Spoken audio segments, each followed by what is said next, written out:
August 1, 1945. Chabua Air Base, Assam, India. Captain James Arnold watched through the humid dawn as another Curtiss C-46 Commando lumbered down the runway, its twin Pratt & Whitney engines screaming against the weight of 55-gallon fuel drums packed into every available space. The aircraft lifted off, wheels folding into wells already dripping condensation, climbing toward mountains that had killed more American airmen than enemy fire ever would.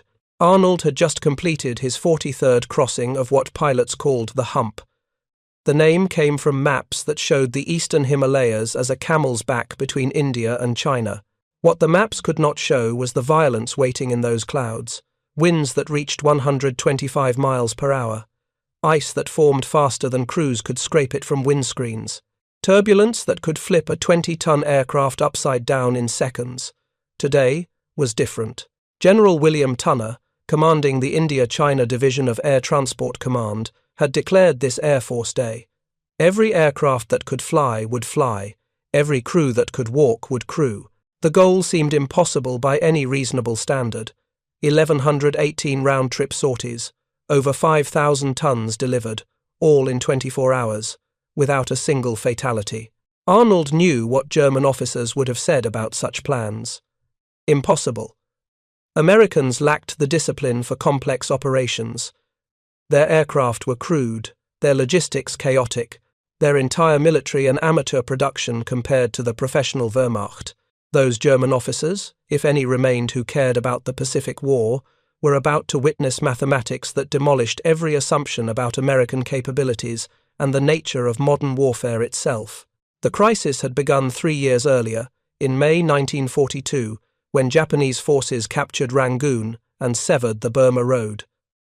That single highway had been China's lifeline, carrying weapons, fuel, medicine, and ammunition to Generalissimo Chiang Kai-shek's armies, fighting to pin down over 1 million Japanese troops. With the road closed, China faced collapse. If China fell, those million Japanese soldiers would redeploy to the Pacific, overwhelming American forces island-hopping toward Tokyo. President Franklin Roosevelt personally demanded solutions. The War Department proposed an airlift, not a minor operation moving small quantities of critical supplies, but a sustained strategic airlift carrying everything an army needed to fight: fuel, ammunition, food, spare parts, medical supplies, personnel, everything. The professionals declared it impossible. The route from India to China crossed the highest mountains on Earth. The Himalayas rose to altitudes where aircraft engines struggled for oxygen. Peaks reached 22,000 feet, valleys plunged 15,000 feet, weather systems collided with violence unmatched anywhere else on the planet. Monsoons lasted months. Thunderstorms spawned winds that exceeded hurricane force. Ice formed instantly on any surface. The Douglas C-47 Skytrain, America's primary transport aircraft, had been designed to carry cargo at moderate altitudes over short distances. Its maximum service ceiling was 24,000 feet under ideal conditions with light loads. Fully loaded, it struggled to reach 16,000 feet. Flying the Hump required crossing mountains higher than the aircraft could fly. If you're enjoying this deep dive into the story, hit the subscribe button and let us know in the comments from where in the world you are watching from today. Major General Louis Brereton, commanding 10th Air Force in India, received orders to initiate the airlift in April 1942. He had 25 aircraft, Douglas DC-3s converted to military configuration. Their civilian heritage showed in every detail. Passenger seats removed, cargo floors reinforced, but fundamentally unchanged from the airliners that had shuttled businessmen between American cities before the war. The first supply mission launched on April 8, 1942. 10 aircraft departed Dinjan, a British airbase in the Brahmaputra River Valley. They carried 30,000 gallons of gasoline and 500 gallons of lubricating oil desperately needed by Colonel Jimmy Doolittle's B-25 bombers after their raid on Tokyo. The bombers had launched early from the carrier Hornet, used extra fuel reaching Japan, and now sat in Chinese airfields without enough gasoline to fly missions. The C-47s climbed eastward from the valley floor, which sat just 90 feet above sea level. Within minutes, they faced the Patkai Range, mountains that rose 10,000 feet almost vertically.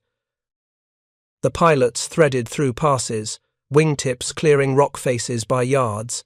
Then came the upper Chindwin River Valley, bounded by 14,000-foot ridges. Then the Sansung Range, reaching 15,000 feet in places, marking the Burma-China border. The distance was only 500 miles. In peacetime, such a flight would have taken 3 hours, but there was nothing peaceful about the Hump. Aircraft climbed, descended, climbed again, following valleys when possible, crossing ridges when necessary. Pilots flew on instruments through clouds that offered no visibility. Navigation relied on dead reckoning and luck. Radio beacons did not exist. Radar navigation had not been invented. Maps showed blank spaces marked elevation unknown. 6 aircraft reached Kunming, China. 4 turned back with mechanical failures. The mission delivered a fraction of what Doolittle needed, but it proved the concept. Supplies could be flown over the Himalayas. The question was whether the airlift could be sustained and expanded to meet China's needs. The answer appeared to be no. Through the summer of 1942, the airlift moved perhaps a few hundred tons, monthly. Chiang Kai-shek demanded 10,000 tons. Roosevelt promised 5,000. 10th Air Force delivered less than 1,000. Aircraft broke down. Spare parts did not exist. Engines failed. Pilots crashed. The monsoon season, lasting from June through September, brought rain measured not in inches but in feet. Visibility dropped to 0. Airfields flooded. Aircraft sat grounded while Chinese armies ran short of ammunition. General Henry Hap Arnold, commanding the entire Army Air Forces, grew impatient. 10th Air Force was a combat organization trained to bomb targets and shoot down enemy aircraft. Running a strategic airlift required different skills, different organization, different leadership. Arnold transferred responsibility to Air Transport Command, which took over officially on December 1, 1942. Air Transport Command had been created just months earlier, in July 1942, from the old Ferry Command. Its mission was moving cargo and personnel worldwide. Its leaders came from civilian aviation. They understood logistics, maintenance, scheduling, and efficiency in ways combat pilots did not. They knew how to run airlines. Now they would apply those skills to military operations on a scale that exceeded anything civilian aviation had attempted. The problems they inherited were staggering. Aircraft availability rarely exceeded 30%. Of 62 C-47s assigned to the theatre, perhaps 20 could fly on any given day. The rest sat grounded, awaiting engines, propellers, tires, instruments, or other components that had not arrived from the United States. Maintenance facilities barely existed, trained mechanics were scarce, supply chains broke down repeatedly, more aircraft arrived, but losses mounted. In the first year, the airlift lost over 100 aircraft. 20% crashed. Some flew into mountains hidden by clouds. Some iced up and fell from the sky. Some encountered Japanese fighters and went down in flames. Some simply disappeared, last seen climbing into weather that killed them. The survival rate shocked everyone familiar with the numbers. 1 in 3 pilots would be killed. That casualty rate exceeded many combat operations. This was supposedly a non-combat airlift, yet it killed men at rates comparable to bombing missions over Germany. The human cost extended beyond crashes. Disease ravaged the bases in India. Malaria, dysentery, dengue fever, and other tropical illnesses hospitalized hundreds. The climate was brutal. Temperatures at the Indian bases exceeded 100 degrees regularly. Humidity made breathing difficult. Monsoon rains turned everything to mud. Living conditions were primitive. Food was barely adequate. Medical facilities struggled to cope. Yet the tonnage crept upward slowly. In December 1942, 800 tons reached China. In July 1943, 3,000 tons. The target remained 5,000 tons monthly, but achieving it seemed impossible given the resources available. Then came a revolution in aircraft technology and operational thinking that would transform everything. The Curtiss C-46 Commando began arriving in the theatre in May 1943. This aircraft represented a quantum leap in capability compared to the C-47. Where the C-47 could carry 2.5 tons, the C-46 hauled 5 tons. Where the C-47 struggled to reach 16,000 feet loaded, the C-46 climbed to 22,000 feet routinely. The C-46 had been designed originally as a pressurized commercial airliner to compete with Douglas's DC-3. The prototype, designated CW-20, first flew in March 1940. Curtiss envisioned luxury passenger service at high altitudes where turbulence was minimal. The outbreak of war changed everything. The military needed cargo haulers, not passenger liners. Curtiss stripped out the pressurization system, reinforced the floor, widened the cargo door, and created a transport that would become legendary. The fuselage cross-section looked odd, almost bulbous, earning the aircraft nicknames like the Whale or the Plumber's Nightmare. Two massive Pratt and Whitney R2800 engines, each producing 2,000 horsepower, drove 4-bladed propellers that could pull the aircraft through air too thin for other transports. The cargo bay measured 48 feet long, 9 feet 10 inches wide, and 6 feet 8 inches high. This cavernous space could swallow supplies that would not fit in smaller aircraft, but the C-46 came with severe problems that nearly destroyed the airlift. The electrical system was nightmarishly complex. Fuel lines ran throughout the aircraft, creating fire hazards. The propeller pitch control mechanism failed repeatedly. Engines developed cooling problems. Maintenance consumed endless hours. In its first 5 months over the hump, 20% of C-46s crashed. Crews called it the flying coffin with grim humour that masked genuine fear.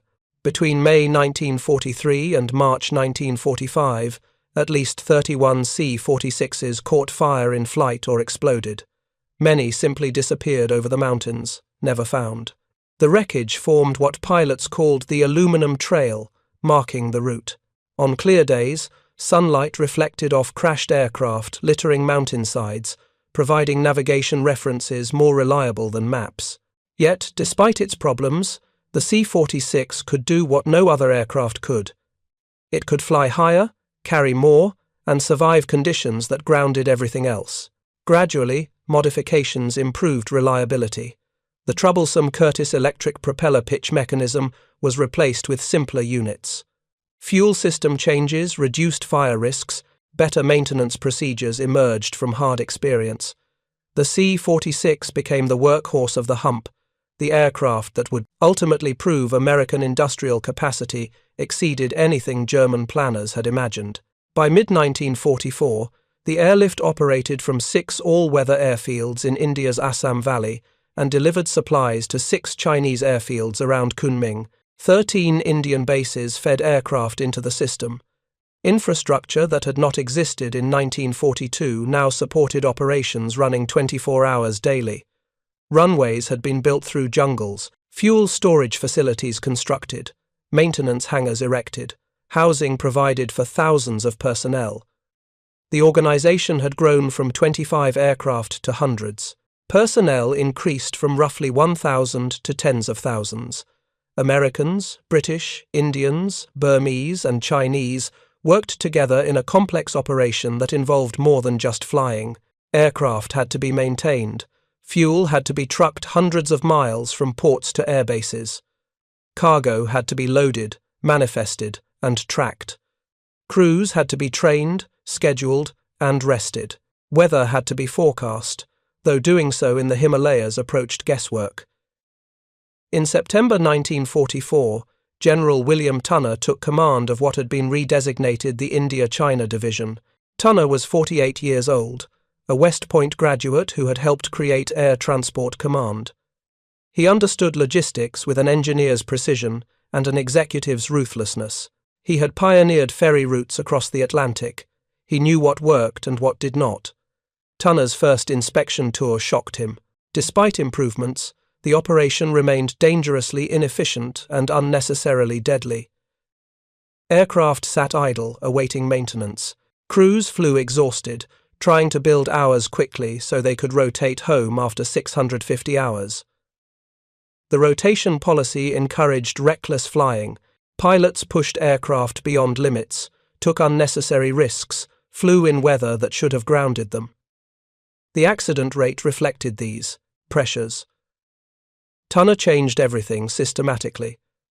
First, he extended the rotation requirement to 750 hours and increased the minimum time in theatre to 1 year. Pilots protested bitterly, but the change worked. Men stopped taking insane risks to build hours quickly. The accident rate dropped immediately. Second, Tunner standardized procedures ruthlessly. Every base would operate identically. Every crew would follow the same checklists. Every aircraft would be maintained using the same methods. Standardization reduced errors and improved efficiency. When pilots transferred between bases, they found familiar procedures rather than local variations. Third, Tunner attacked the maintenance nightmare. He appointed technical experts to identify recurring problems and develop solutions. He arranged for spare parts to be flown directly from depots in Ohio to India, bypassing slow shipping routes. He established specialized schools to train mechanics. He created competition between bases, posting maintenance statistics publicly to shame underperformers. Fourth, Tunner focused on morale with the intensity of an advertising executive. He understood that men living in primitive conditions, flying dangerous missions, and watching friends die needed more than orders. They needed to believe their work mattered. He established a newspaper, the Hump Express, filled with stories about tonnage records and individual achievements. He encouraged press coverage, feeding reporters dramatic stories about elephants loading fuel drums and pilots surviving incredible incidents. He also enforced standards that had been allowed to slip. Uniforms would be worn properly. Saluting would be required. Military discipline would be maintained. Complaints arose, but morale improved as living conditions were upgraded, food quality increased, and medical care strengthened. Tunner understood that respect for military standards correlated with self-respect, and that self-respecting men performed better than demoralized ones. Most importantly, Tunner introduced 4-engine Douglas C-54 Skymasters in October 1944. These aircraft, military versions of the DC-4 airliner, could carry 3 times the load of C-47s and outperform even C-46s in payload and reliability. Their 4 Pratt & Whitney R2000 engines provided redundancy. An aircraft could lose one engine and continue flying. The C-54's range exceeded 4,000 miles, more than adequate for the Hump route with enormous reserve. The C-54 could not use the northern route over the highest mountains because it lacked the ceiling to clear peaks safely loaded. But Tunner opened the low Hump route through southern Burma after Allied forces captured the Japanese airbase at Myitkyina in May 1944. The southern route crossed lower terrain, allowing C-54s to operate efficiently. This doubled the effective corridor width from 50 miles to 200 miles, with 25 charted routes reducing congestion dramatically. By January 1945, monthly tonnage exceeded 40,000 tons for the first time. The operation that had struggled to move 3,000 tons monthly in 1943 now delivered tonnage that would have seemed impossible just months earlier. In March, 46,000 tons crossed the Hump. In April, 49,000. In May, 50,000. The scale staggered anyone who understood logistics. Every gallon of fuel, every bullet, every ration consumed by American forces in China flew over the Himalayas. Chinese armies depended entirely on the airlift. The 14th Air Force, commanded by Lieutenant General Claire Chennault, operated solely on supplies delivered by transport aircraft. B-29 superfortresses, bombing Japanese targets from Chinese bases, required massive fuel deliveries flown in by the Hump operation. In July 1945, the India-China Division delivered 71,042 tons, the peak monthly total that would never be exceeded. This figure represented the cumulative effort of 662 aircraft, supported by 34,000 American military personnel and 47,000 civilians of various nationalities. The operation had become, in Tunner's words, the world's largest airline, moving more cargo monthly than any civilian carrier in history operated. The July total proved that sustained strategic airlift could function at scales previously dismissed as impossible. The mathematics validated every claim Tunner had made about professional logistics surpassing amateur improvisation. But the ultimate validation came on August 1, 1945, when Tunner decided to demonstrate conclusively what organized airlift could achieve. Air Force Day had been designated to celebrate American air power. Tunner seized the opportunity to showcase his operation. Every aircraft that could fly would fly that day.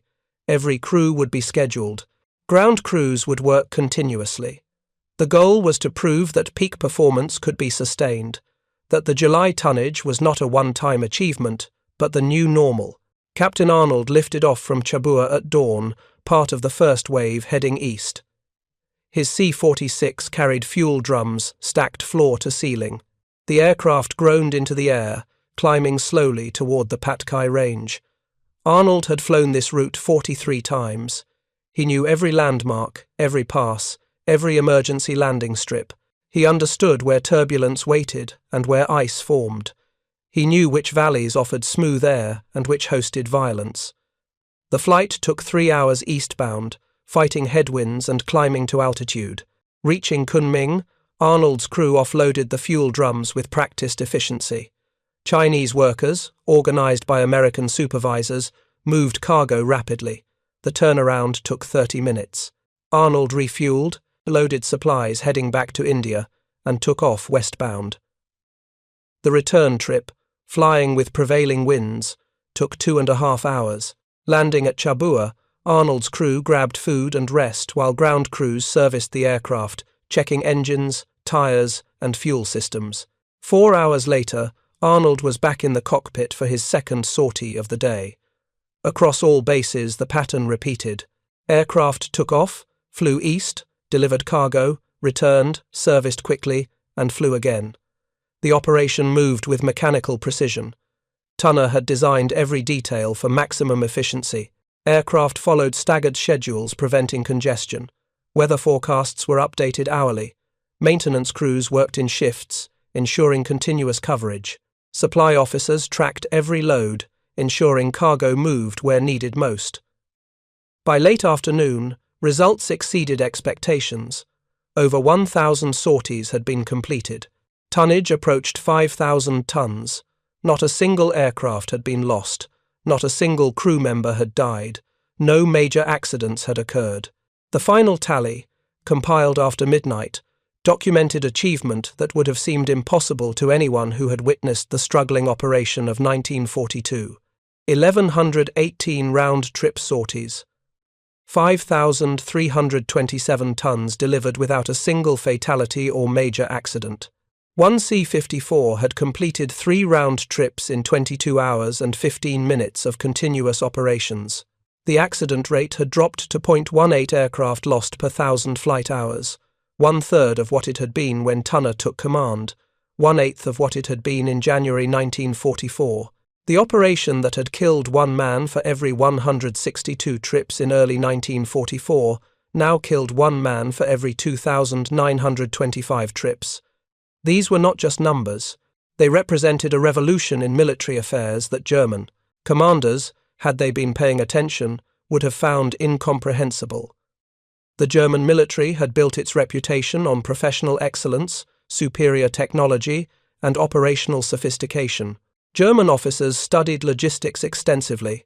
They understood supply chains, transportation networks, and the mathematics of sustaining armies in combat. Yet their understanding was fundamentally flawed in ways the Hump airlift exposed mercilessly.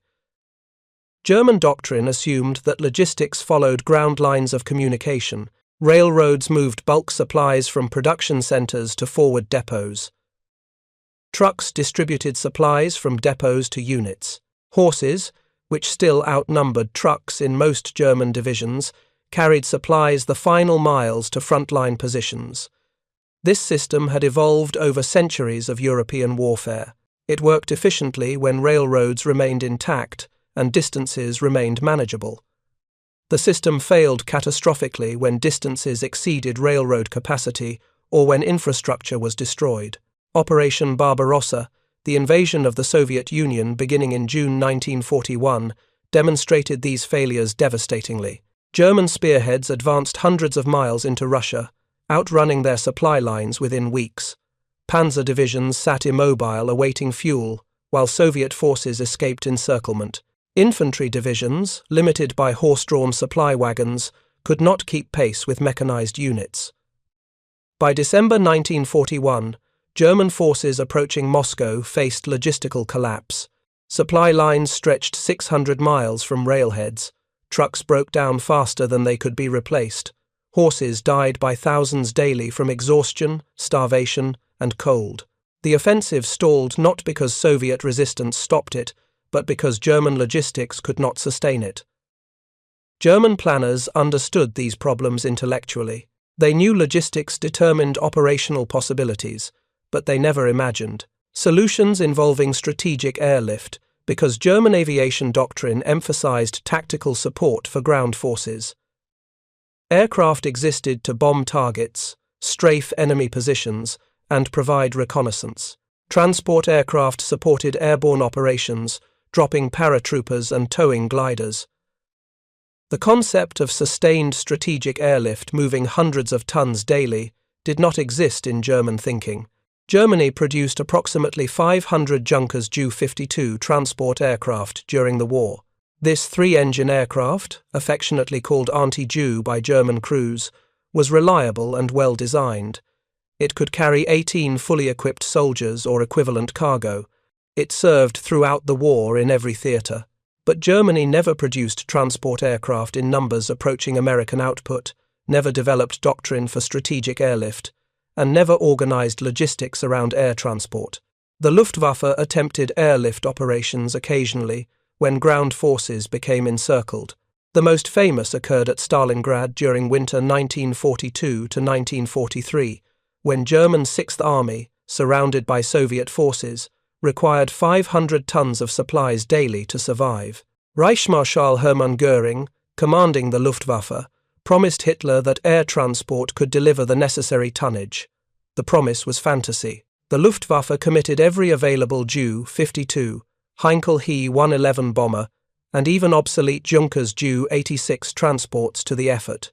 At its peak, the airlift delivered perhaps 300 tons daily, far below requirements. Aircraft crashed constantly. Crews flew exhausted. Weather grounded flights for days. Soviet fighters shot down transports lacking escort. Soviet anti-aircraft guns destroyed aircraft on approach to airfields. Over the 3-month siege, the Luftwaffe lost approximately 488 aircraft attempting to supply Stalingrad. The effort failed completely. Sixth Army starved and surrendered. 290,000 German soldiers went into Soviet captivity. Only 5,000 would survive to return home years later. The Stalingrad airlift demonstrated that Germany lacked both the aircraft and the organizational capacity for sustained strategic operations. The Luftwaffe lost more aircraft attempting to supply one encircled army than the Americans lost supplying the entire China theater over 3 years. The comparison revealed fundamental differences in industrial capacity, organizational thinking, and operational competence. American transport aircraft production exceeded German output by orders of magnitude. Douglas built over 10,000 C-47 Skytrains during the war. Curtiss manufactured over 3,000 C-46 Commandos. Douglas produced more than 1,000 C-54 Skymasters. These 3 types alone exceeded total German transport production by factors of 20 or more. American factories produced transports like automobiles, rolling aircraft off assembly lines continuously. The production advantage extended beyond numbers to sophistication. American transports used standardized components. Every C-47 used identical engines, propellers, instruments, and systems, regardless of which factory assembled it. Maintenance procedures were universal. Mechanics trained on one aircraft could service any other of the same type. Spare parts were completely interchangeable. German aircraft, produced in smaller factories with less standardization, required hand-fitting of components. Each aircraft was slightly different. Maintenance procedures varied. Spare parts often needed modification before installation. This craftsmanship approach produced excellent individual aircraft, but created logistical nightmares when operating large fleets. American doctrine embraced simplicity deliberately. The C-47 was not sophisticated. Its systems were basic. Its performance was adequate but not exceptional. But it was reliable, maintainable, and producible in massive quantities. These attributes mattered more than sophistication in sustained operations.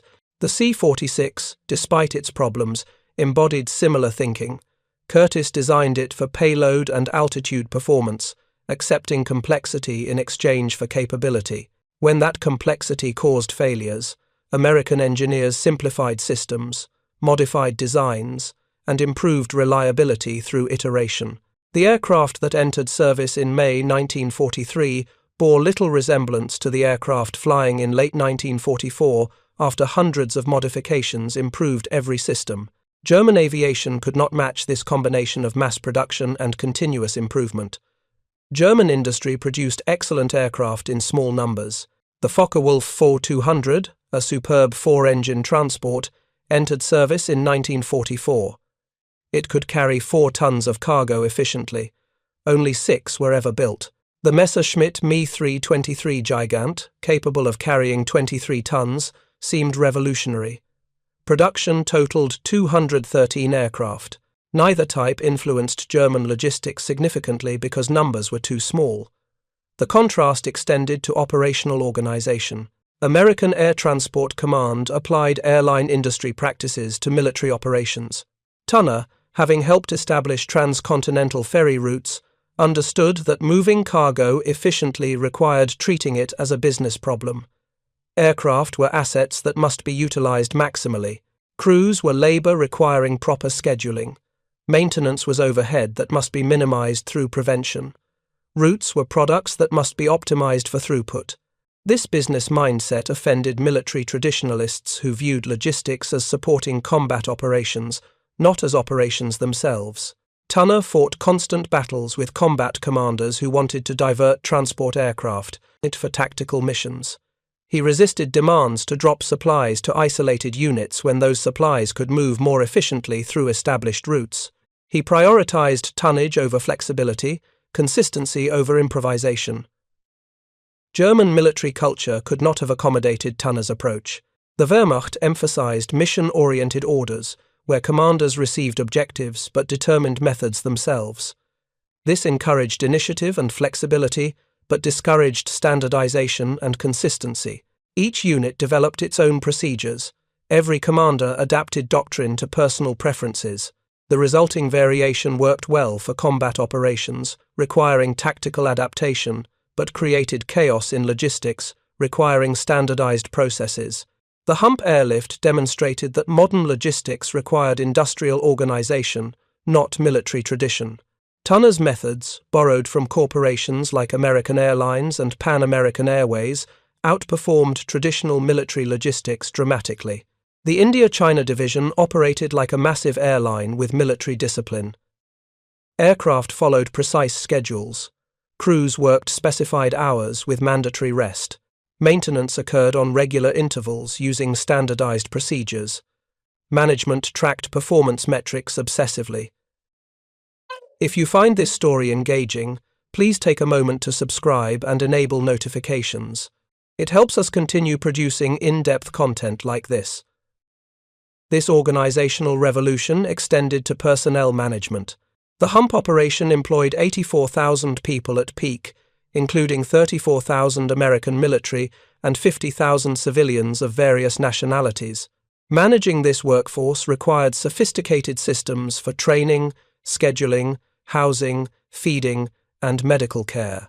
The organization built hospitals, established schools, created recreational facilities, and provided services that kept personnel functioning in brutal conditions. Malaria alone could have destroyed the operation. The disease was endemic in Assam. Initial infection rates approached 50% of personnel. Tunner attacked the problem systematically. He stripped down B-25 bombers, filled them with DDT, and flew them over bases spraying insecticide. He mandated mosquito netting, repellent use, and prophylactic medication. He established malaria wards that could treat hundreds simultaneously. Within months, infection rates dropped below 5%. Similar systematic approaches addressed every problem. Food quality improved when Tunner imported experienced mess sergeants and established centralized kitchens. Morale rose when he built proper barracks with protection from monsoons. Safety improved when he created dedicated search and rescue units using B-25s painted yellow for visibility and equipped with mapping of every known crash site. The 90-man search and rescue unit, operating from Mohanbari, saved approximately 1,200 personnel during the war. These men had bailed out over mountains, crashed in jungle, or survived forced landings in impossible terrain. Without organized rescue efforts, most would have died. The Germans never established comparable search and rescue for transport operations. Crews who went down in Russia or the Mediterranean simply disappeared. The Hump operation also pioneered aviation safety in ways that established standards for post-war commercial aviation. Tunner insisted on thorough accident investigation. Every crash was studied to determine cause. Findings were distributed throughout the organization. Recurring problems triggered design modifications or procedural changes. The accident rate declined not through luck but through systematic elimination of hazards. Weather forecasting improved dramatically when Tunner established dedicated meteorology units staffed by trained forecasters. These men, called balloon blowers by pilots, launched weather balloons regularly to measure atmospheric conditions. They established reporting networks across India and China. They developed forecasting models specific to Himalayan conditions. Weather prediction remained imperfect, as the disaster of January 6, 1945 demonstrated, but accuracy improved enough to prevent hundreds of avoidable crashes. The January 6 storm killed at least 18 airmen and destroyed 15 aircraft in 24 hours. Two weather fronts, one from Siberia and one from Bengal, collided over Burma with explosive violence. Pilots encountered conditions beyond anything they had experienced. Ice formed instantly. Winds exceeded 150 miles per hour. Turbulence flipped aircraft inverted. Some crews bailed out successfully. Others rode their aircraft down, fighting controls until impact. Several aircraft disappeared completely, blown so far off course that wreckage was never found. The disaster prompted immediate changes. Weather reconnaissance flights increased. Forecasting techniques improved. Pilots received better training in extreme conditions. The accident rate, already declining under Tunner's leadership, continued downward. By July 1945, the operation achieved safety statistics comparable to peacetime commercial aviation despite flying through the most dangerous conditions on Earth. The human dimension of the Hump operation deserves recognition beyond statistics. The pilots were mostly young men in their early 20s, many with minimal flying experience before the war. They learned their trade flying over mountains that killed mistakes instantly. They developed judgment through survival, watching friends die and understanding why. They became extraordinarily skilled through necessity. The maintenance crews, working outdoors in heat, humidity, and rain, kept aircraft flying through mechanical wizardry and improvisation. They fabricated parts when supplies ran out. They modified systems when designs proved inadequate. They worked shifts around the clock, sleeping when possible, eating when time allowed. Their dedication kept the airlift functioning when spare parts shipments failed to arrive. The Chinese workers who loaded and unloaded cargo at both ends of the route worked with efficiency that matched American standards. They moved fuel drums, ammunition crates, and equipment with speed that impressed supervisors. They understood that delays cost lives. They took pride in moving tonnage rapidly. American officers, initially skeptical of Chinese efficiency, learned to respect workers who matched or exceeded performance of any labor force worldwide. The elephant handlers who loaded fuel drums at Indian bases became minor celebrities when Tunner arranged for press coverage. Photographers captured images of elephants lifting drums to cargo doors, using their trunks with precision that machinery could not match. One elephant did the work of 12 men. The photos appeared in newspapers worldwide, providing propaganda value while showcasing operational innovation that solved practical problems. The operation transported more than cargo. 33,400 personnel flew the Hump in both directions. Chinese troops moved to combat zones. American advisors reached Chinese units. Wounded personnel evacuated to hospitals. Civilians escaped Japanese advances. Diplomats traveled to conferences. The airlift became the primary means of moving people across the China-Burma-India theatre. Unusual cargo included 3,000 mules for Chinese forces, flying 4 per aircraft with Chinese handlers keeping them calm. At least one piano crossed the Hump for a general's quarters. Medical supplies ranged from surgical instruments to entire portable hospitals. Communications equipment included everything from radios to telephone switchboards. The variety demonstrated that strategic airlift could move anything an army needed. The primary cargo remained fuel. Approximately 60% of tonnage consisted of gasoline and oil. Chennault's 14th Air Force consumed aviation gasoline at prodigious rates. B-29. Superfortresses operating from Chinese bases required fuel deliveries exceeding their bomb loads. Each B-29 mission required multiple transport flights delivering fuel drums to Chinese airfields. The inefficiency troubled planners but represented the only option available. Operation Matterhorn, the B-29 bombing campaign from Chinese bases, eventually consumed more supplies than it justified strategically. Between April 1944 and January 1945, the Hump delivered 42,000 tons supporting Matterhorn. The B-29s carried their own fuel initially, but this proved inadequate. They hauled fuel in stripped-down aircraft configured as tankers. Even this failed to provide sufficient supplies. The India-China division ultimately supplied 2/3 of Matterhorn requirements. When Matterhorn ended and B-29s relocated to the Marianas, the resources freed up allowed tonnage increases for other purposes. Chinese ground forces received more ammunition. Chennault's fighters got more missions. The strategic calculus shifted favorably. The opening of the Ledo Road in January 1945 provided alternative supply routes but never matched airlift tonnage. The road ran 465 miles from Ledo, Assam, to link with the Burma Road near the Chinese border. Construction required building through jungle, crossing rivers, and blasting through mountains. American engineers, Chinese labor battalions, and Indian workers completed the road at enormous cost in lives and resources. The first convoy reached Kunming on February 4, 1945, after traveling 1,100 miles. Over the next 7 months, 35,000 tons moved by truck. The Hump delivered that much monthly by July. The comparison validated decisions to prioritize airlift over ground transport. Aircraft moved supplies faster, more reliably, and ultimately more efficiently than trucks despite higher fuel consumption. The German military never grasped these realities because German thinking remained grounded in 19th century logistics, adapted slightly for 20th century warfare. Railroads moved bulk supplies efficiently when they functioned. Trucks distributed supplies short distances adequately. Horses carried loads the final miles acceptably. This system worked well enough in Europe where distances were manageable and infrastructure existed. The system failed in Russia where distances exceeded European scales and infrastructure was primitive. It failed in North Africa where Erwin Rommel's Afrika Korps repeatedly outran supply lines, despite fighting over relatively small areas. It failed everywhere.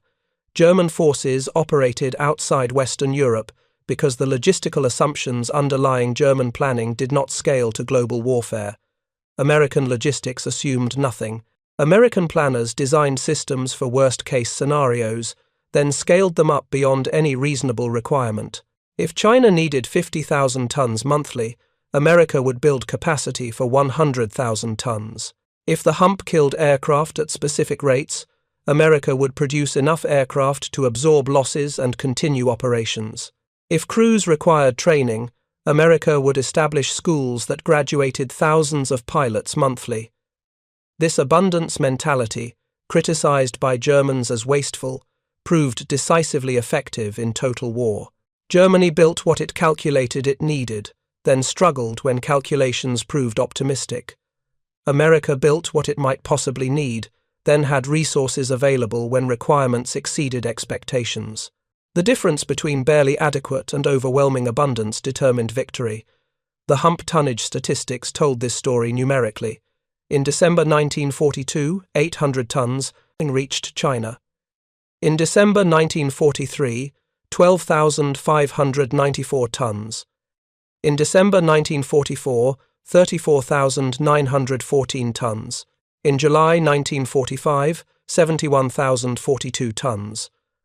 The progression was not linear but exponential, demonstrating that organizational improvement compounded over time. By war's end, the India-China division had delivered approximately 650,000 tons over 42 months. More than half that tonnage moved in the final 9 months, demonstrating that the operation achieved true efficiency only after years of experience, modification, and improvement. The learning curve was brutal. Early operations lost 1 aircraft per 218 flights. Final operations lost 1 per several thousand flights. The improvement represented countless lessons learned through crashes, failures, and deaths. The cost in human life remained significant despite improvements. At least 1,414 crew members and passengers died in known crashes. 345 more were listed as missing when their aircraft disappeared without trace. These men died not in combat but performing logistics, yet their contribution to victory equaled that of any combat unit. Without the supplies they delivered, China would have collapsed. Without China in the war, Japan could have redeployed 1 million soldiers. The strategic impact of the Hump operation exceeded many celebrated campaigns. The airlift also established the foundation for post-war strategic airlift. The lessons learned over the Himalayas informed every subsequent airlift operation. The Berlin airlift of 1948 to 1949, commanded by Tunner using principles developed over the Hump, supplied 2 million people for 15 months. Airlift operations in Korea, Vietnam, and every subsequent conflict applied techniques pioneered in the India-China theatre. The aircraft that flew the Hump influenced post-war commercial aviation directly. The C-47 became the DC-3, the most successful commercial airliner in history. The C-54 became the DC-4, establishing standards for long-range passenger service. The organizational methods Tunner developed became airline industry standards. The safety procedures became Federal Aviation Administration regulations. The weather forecasting techniques became standard meteorological practice. The Hump operation proved conclusively that strategic airlift could function as an independent capability rather than merely supporting ground operations. Tunner's vision of airlift as a strategic weapon, not a tactical convenience, was validated completely. Air Transport Command demonstrated that properly organized and adequately resourced, air transport could move anything anywhere under any conditions if commanders were willing to pay the price in resources and accept the cost in lives. The Germans, had they studied the Hump operation carefully, would have learned that industrial capacity mattered more than tactical excellence in total war, that adequate weapons in overwhelming quantities defeated superior weapons in limited numbers, that organizational efficiency surpassed operational flexibility when sustaining complex logistics, that systematic approaches solved problems improvisation could not address, that business methods sometimes outperformed military traditions. These lessons contradicted German military culture fundamentally. The Wehrmacht celebrated individual excellence, tactical innovation, and operational art. It produced brilliant commanders who won stunning victories, but it never built the industrial base, organizational structure, or logistical capacity to sustain global warfare against opponents who could outproduce, outsupply, and ultimately overwhelm German forces through sheer material abundance. The Hump airlift epitomized American warfare. Not elegant, not sophisticated, often crude. but ultimately effective through overwhelming application of resources, systematic organization, continuous improvement, and willingness to learn from failures. The operation succeeded not because American pilots were better than German pilots, not because American aircraft were superior to German aircraft, but because American industry, organization, and doctrine were better suited to total war requiring sustained logistics over global distances. By August 1, 1945, when Captain Arnold completed his second sortie of the day and watched aircraft continue taking off into darkness, the proof was irrefutable. American transport aircraft had delivered over 5,000 tons that day without loss. American logistics had supplied an entire theater by air for 3 years. American industry had produced the aircraft that made it possible. American organization had created the systems that made it function. The mathematics were brutal and undeniable. America had not just won the logistics war. America had demonstrated that logistics could be elevated to strategic importance equal to combat operations. That supplies delivered determined battles won. That tonnage moved mattered more than brilliance displayed. That systematic competence beat tactical genius when sustained over years. The German generals, those few who understood what had happened, recognized that they had fundamentally misunderstood modern warfare. Wars were no longer won by superior tactics or better weapons. Wars were won by superior logistics and better production. The side that could deliver more supplies to more places more reliably would win regardless of tactical excellence. The Hump operation proved this conclusively through 3 years of flying that killed over 1,400 men but delivered 650,000 tons that kept China fighting and Japan losing. Thank you for watching. For more detailed historical breakdowns, check out the other videos on your screen now and don't forget to subscribe.